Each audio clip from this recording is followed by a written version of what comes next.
شروع اللہ کے نام سے جو بڑا مہربان نہایت رحم والا ہے۔ جو چیزیں آسمانوں میں ہیں اور جو چیزیں زمین میں ہیں سب خدا کی تسبیح کرتی ہیں اور وہ غالب حکمت والا ہے۔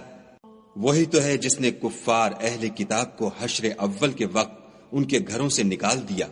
تمہارے خیال میں بھی نہ تھا کہ وہ نکل جائیں گے، اور وہ لوگ یہ سمجھے ہوئے تھے کہ ان کے قلعے ان کو خدا کے عذاب سے بچا لیں گے،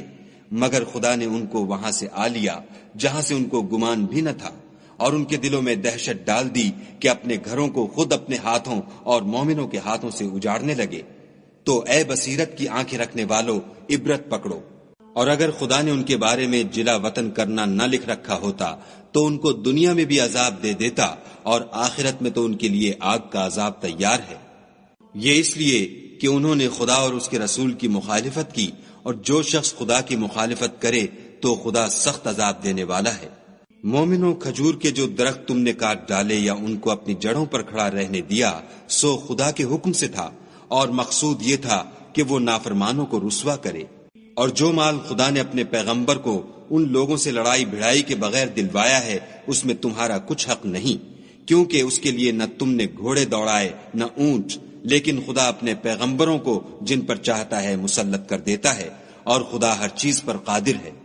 جو مال خدا نے اپنے پیغمبر کو دیہات والوں سے دلوایا ہے وہ خدا کے اور پیغمبر کے قرابت والوں کے اور یتیموں کے اور حاجت مندوں کے اور مسافروں کے لیے ہے، تاکہ جو لوگ تم میں دولت مند ہیں انہی کے ہاتھوں میں نہ پھرتا رہے۔ سو جو چیز تم کو پیغمبر دیں وہ لے لو، اور جس سے منع کریں اس سے باز رہو، اور خدا سے ڈرتے رہو، بے شک خدا سخت عذاب دینے والا ہے۔ اور ان مفلسان تارک الوطن کے لیے بھی جو اپنے گھروں اور مالوں سے خارج اور جدا کر دیے گئے ہیں، اور خدا کے فضل اور اس کی خوشنودی کے طلبگار اور خدا اور اس کے پیغمبر کے مددگار ہیں، یہی لوگ سچے ایماندار ہیں۔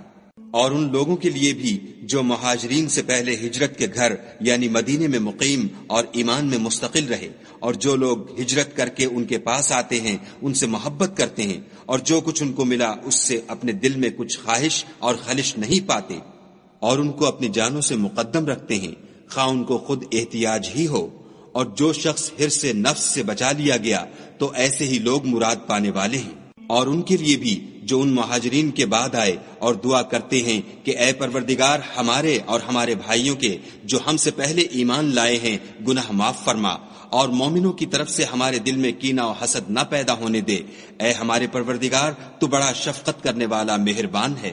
کیا تم نے ان منافقوں کو نہیں دیکھا جو اپنے کافر بھائیوں سے جو اہل کتاب ہیں کہا کرتے ہیں کہ اگر تم جلا وطن کیے گئے تو ہم بھی تمہارے ساتھ نکل چلیں گے، اور تمہارے بارے میں کبھی کسی کا کہا نہ مانیں گے، اور اگر تم سے جنگ ہوئی تو تمہاری مدد کریں گے، مگر خدا ظاہر کیے دیتا ہے کہ یہ جھوٹے ہیں۔ اگر وہ نکالے گئے تو یہ ان کے ساتھ نہیں نکلیں گے، اور اگر ان سے جنگ ہوئی تو ان کی مدد نہیں کریں گے، اور اگر مدد کریں گے تو پیٹھ پھیر کر بھاگ جائیں گے، پھر ان کو کہیں سے بھی مدد نہ ملے گی۔ مسلمانوں، تمہاری ہیبت ان لوگوں کے دلوں میں خدا سے بھی بڑھ کر ہے، یہ اس لیے کہ یہ سمجھ نہیں رکھتے۔ یہ سب جمع ہو کر بھی تم سے بالمواجہ نہیں لڑ سکیں گے،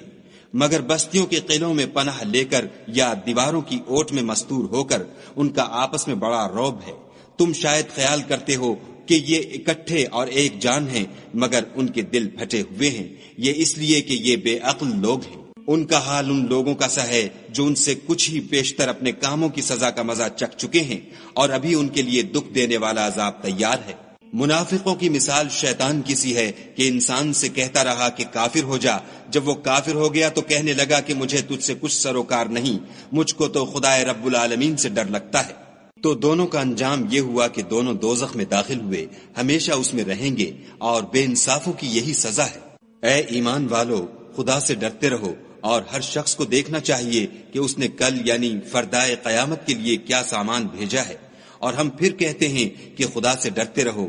بے شک خدا تمہارے سب اعمال سے خبردار ہے۔ اور ان لوگوں جیسے نہ ہونا جنہوں نے خدا کو بھلا دیا تو خدا نے انہیں ایسا کر دیا کہ خود اپنے تئیں بھول گئے، یہ بد کردار لوگ ہیں۔ اہل دوزخ اور اہل بہشت برابر نہیں، اہل بہشت تو کامیابی حاصل کرنے والے ہیں۔ اگر ہم یہ قرآن کسی پہاڑ پر نازل کرتے تو تم اس کو دیکھتے کہ خدا کے خوف سے دبا اور پھٹا جاتا ہے، اور یہ باتیں ہم لوگوں کے لیے بیان کرتے ہیں تاکہ وہ غور کریں۔ وہی خدا ہے جس کے سوا کوئی معبود نہیں، پوشیدہ اور ظاہر کا جاننے والا، وہ بڑا مہربان نہایت رحم والا ہے۔ وہی خدا ہے جس کے سوا کوئی عبادت کے لائق نہیں، بادشاہ حقیقی، پاک ذات ہر عیب سے، سلامتی امن دینے والا، نگہبان، غالب، زبردست بڑائی والا، خدا ان لوگوں کے شریک مقرر کرنے سے پاک ہے۔ وہی خدا تمام مخلوقات کا خالق،